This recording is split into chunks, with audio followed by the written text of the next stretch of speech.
Saya Cynthia Rompas. Saudara calon Wakil Presiden Mahfud MD mengingatkan Hakim MK agar penyelesaian sengketa Pilpres tidak berpatokan pada angka hasil pemilu. Mahfud pun mengutip ucapan Yusril yang pernah mengkritik MK agar Mahkamah Konstitusi jangan menjadi mahkamah kalkulator. Pernyataan Mahfud ini disampaikan di hadapan Hakim MK dalam persidangan perselisihan hasil pemilu sesi kedua. Dalam gugatannya, Mahfud mengingatkan fungsi lembaga MK yang pernah mendapat apresiasi karena berani memutus perkara dengan mempertimbangkan aspek substantif. Mahfud lalu menyinggung kritik Yusril terhadap MK sebagai mahkamah kalkulator saat menjadi saksi ahli tim Prabowo Hatta di sengketa Pilpres 2014. Saudara termohon dari KPU.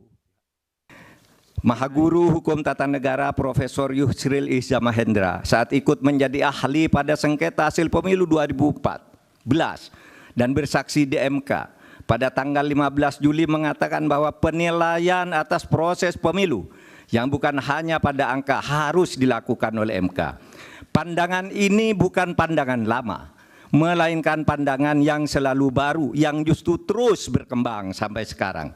Menjadikan MK hanya sekedar mahkamah kalkulator, menurut Pak Yusril, adalah justru merupakan pandangan lama yang sudah diperbarui sekarang. Ketua Tim Hukum Anies Muhaimin, Ari Yusuf Amir menyebut putusan Mahkamah Konstitusi yang mengubah syarat usia Capres-Cawapres merupakan awal dari kecurangan pelaksanaan Pilpres.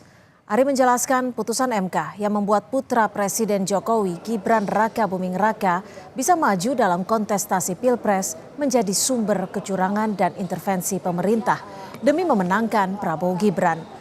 Tim Hukum Nasional Amin pun menuntut diadakannya pemilu ulang tanpa melibatkan Cawapres Gibran Raka Buming Raka.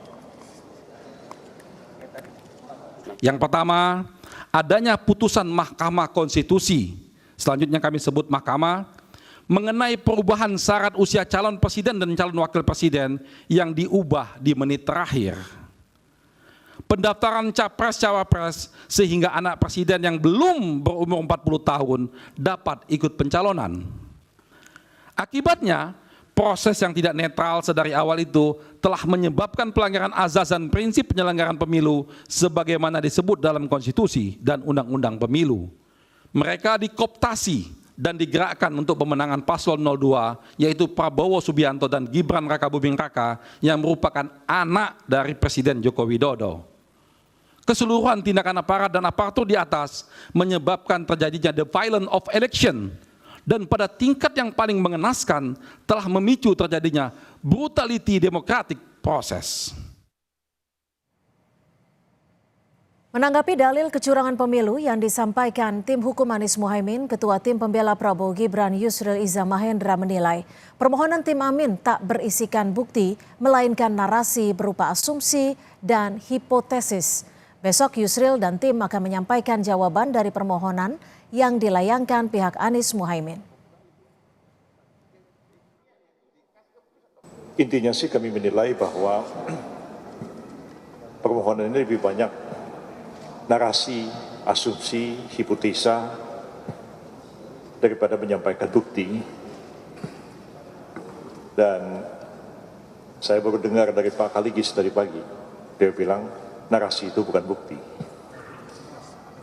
Begitu juga asumsi itu bukan bukti, sesuatu yang harus dibuktikan.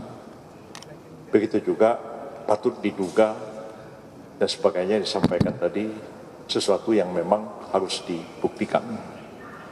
Jadi lebih banyak opini yang dibangun, narasi yang dibangun daripada fakta-fakta, bukti-bukti yang diungkapkan di dalam persidangan ini.